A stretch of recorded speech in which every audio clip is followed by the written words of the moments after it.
एक था राजा। राजा जी लकदक कपड़े पहनकर यूं तो हजारों रुपए खर्च करते रहते थे, पर दान के वक्त उनकी मुट्ठी बंद हो जाती थी।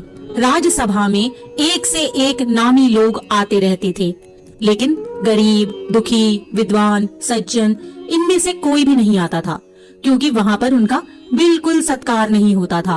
एक बार उस देश में अकाल पड़ गया। पूर्वी सीमा के लोग भूखे प्यासे मरने लगे। राजा के पास खबर आई। वे बोले, यह तो भगवान की मार है, इसमें मेरा कोई हाथ नहीं है। लोगों ने कहा, महाराज, राज भंडार से हमारी सहायता करने की कृपा करें, जिससे हम लोग दूसरे देशों से अनाज खरीदकर अपनी जान बचा सकें। तो राजा ने कहा, आज तुम लोग अकाल से पीड़ित हो, कल पता चलेगा कहीं भूकंप आया है, परसों सुनूंगा कहीं के लोग बड़े गरीब हैं, 2 वक्त की रोटी नहीं जुटती। इस तरह सभी की सहायता करते करते जब राज भंडार खत्म हो जाएगा, तब खुद मैं ही दिवालिया हो जाऊंगा। यह सुनकर सभी निराश होकर लौट गए। इधर अकाल का प्रकोप फैलता ही जा रहा था। न जाने रोज कितने ही लोग भूख से मरने लगे। लोग फिर राजा के पास पहुँचे। उन्होंने राजसभा में गुहार लगाई, दुहाई महाराज, आपसे ज्यादा कुछ नहीं चाहते, सिर्फ 10,000 रुपए हमें दे दें तो हम आधा पेट खाकर भी जिंदा रह जाएंगे। राजा ने कहा, 10,000 रुपए भी क्या तुम्हें बहुत कम लग रहे हैं? और उतने कष्ट से जीवित रहकर लाभ ही क्या है? एक व्यक्ति ने कहा, भगवान की कृपा से लाखों रुपए राजकोष में मौजूद हैं, जैसे धन का सागर हो। उसमें से एक आध लोटा ले लेने से महाराज का क्या नुकसान हो जाएगा? राजा ने कहा, राजकोष में अधिक धन है तो क्या उसे दोनों हाथों से लुटा दूं? एक अन्य व्यक्ति ने कहा, महल में प्रतिदिन हजारों रुपए इन सुगंधित वस्त्रों, मनोरंजन और महल की सजावट में खर्च होते हैं। यदि इन रुपयों में से ही थोड़ा सा धन जरूरतमंदों को मिल जाए तो उन दुखियों की जान बच जाएगी। यह सुनकर राजा को क्रोध आ गया। वह गुस्से से बोला, खुद भिखारी होकर मुझे उपदेश दे रहे हो? मेरा रुपया है, मैं चाहे उसे उबाल कर खाऊं, चाहे तल कर, मेरी मर्जी। तुम अगर इसी तरह बकवास करोगे तो मुश्किल में पड़ जाओगे, इसीलिए इसी वक्त तुम चुपचाप खिसक जाओ।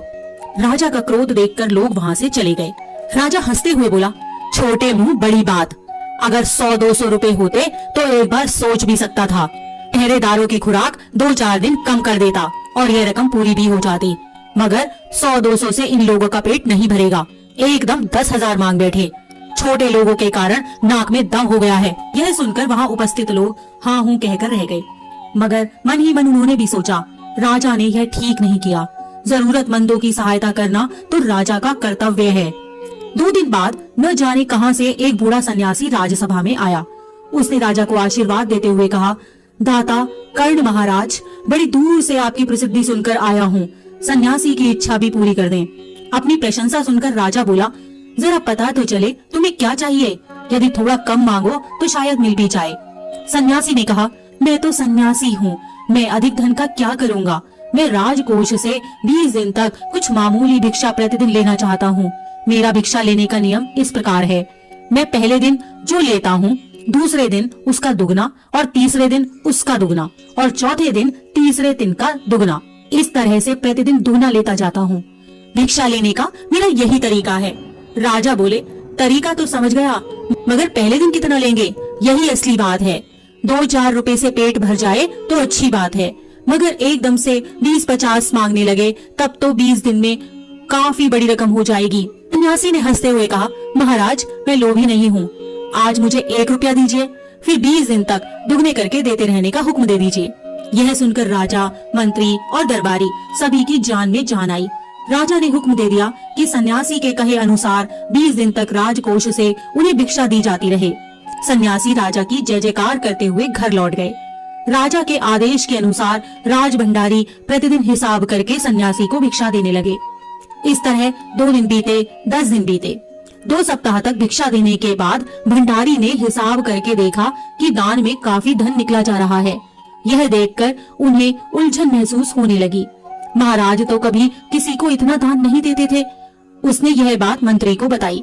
मंत्री ने कुछ सोचते हुए कहा, वाकई यह बात तो पहले ध्यान में ही नहीं आई थी, मगर अब कोई उपाय भी नहीं है, महाराज का हुक्म बदला नहीं जा सकता। इसके बाद फिर कुछ दिन बीते। भंडारी फिर हड़बड़ाता हुआ मंत्री के पास पूरा हिसाब लेकर आ गया।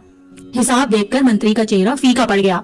वह अपना पसीना पोंछकर, सिर खुजलाकर, दाढ़ी में हाथ फेरते हुए बोला, यह क्या हो रहा है? अभी से इतना धन चला गया है तो फिर 20 दिनों के अंत में कितने रुपए होंगे? भंडारी बोला, जी पूरा हिसाब तो नहीं किया है। मंत्री ने कहा, तो तुरंत बैठकर अभी पूरा हिसाब करो। भंडारी हिसाब करने बैठ गया। मंत्री महाशय अपने माथे पर बर्फ की पट्टी लगाकर तेजी से पंखा झलवाने लगे। कुछ ही देर में भंडारी ने पूरा हिसाब कर लिया। मंत्री ने पूछा, कुल मिलाकर कितना हुआ? भंडारी ने हाथ जोड़कर कहा, जी 10,48,575 रुपए। मंत्री को गुस्सा आ गया और बोला, मजाक कर रहे हो? यदि सन्यासी को इतने रुपए दे दिए तब तो राजकोष खाली हो जाएगा। भंडारी ने कहा, मजाक क्यों करूंगा, आप ही हिसाब देख लीजिए। यह कहकर उसने हिसाब का कागज मंत्री जी को दे दिया। हिसाब देखकर मंत्री जी को चक्कर आ गया। सभी उन्हें संभाल कर बड़ी मुश्किलों से राजा के पास ले गए। राजा ने पूछा, क्या बात है? मंत्री बोले, महाराज राजकोष खाली होने जा रहा है। राजा ने पूछा, वह कैसे? मंत्री बोले, महाराज सन्यासी को आपने भिक्षा देने का हुक्म दिया है, मगर अब पता चला है कि उन्होंने इस तरह राजकोष से करीब 10 लाख रुपए झटकने का उपाय कर लिया है। राजा ने गुस्से से कहा, मैंने इतने रुपए देने का आदेश तो नहीं दिया था, फिर इतने रुपए क्यों दिए जा रहे हैं? भंडारी को बुलाओ। मंत्री ने कहा, जी सब कुछ आपके हुक्म के अनुसार ही हुआ है, आप खुद ही दान का हिसाब देख लीजिए। राजा ने उसे एक बार देखा, 2 बार देखा, उसके बाद वह बेहोश हो गया। सब परेशान हो गए। काफी कोशिशों के बाद उन्हें होश में आने पर लोग सन्यासी को बुलाने दौड़े। सन्यासी के आते ही राजा रोते हुए उनके पैरों पर गिर पड़ा। बोला, दुहाई है सन्यासी महाराज, मुझे इस तरह जान माल से मत मारिए। जैसे भी हो एक समझौता करके मुझे वचन से मुक्त कर दीजिए। अगर आपको 20 दिन तक भिक्षा दी गई तो राजकोष खाली हो जाएगा, फिर राजकाज कैसे चलेगा? सन्यासी ने गंभीर होकर कहा, इस राज्य के लोग अकाल से मर रहे हैं, मुझे उनके लिए केवल 50,000 रुपए चाहिए। वह रुपया मिलते ही मैं समझूंगा कि मुझे मेरी पूरी भिक्षा मिल गई है, बस मुझे और कुछ नहीं चाहिए। राजा ने कहा, परंतु उस दिन एक आदमी ने मुझसे कहा था कि लोगों के लिए 10,000 रुपए ही बहुत होंगे। सन्यासी ने कहा, मगर आज मैं कहता हूँ कि 50,000 से 1 पैसा कम नहीं लूंगा। राजा गिड़गिड़ाया, मंत्री गिड़गिड़ाए, सभी गिड़गिड़ाए, मगर सन्यासी अपने वचन पर डटा रहा। आखिरकार लाचार होकर राजकोष से 50,000 रुपए सन्यासी को देने के बाद ही राजा की जान बची। पूरे देश में खबर फैल गई कि अकाल के कारण राजकोष से 50,000 रुपए राहत में दिए गए हैं। सभी ने कहा, हमारे महाराज कर्ण जैसे दानी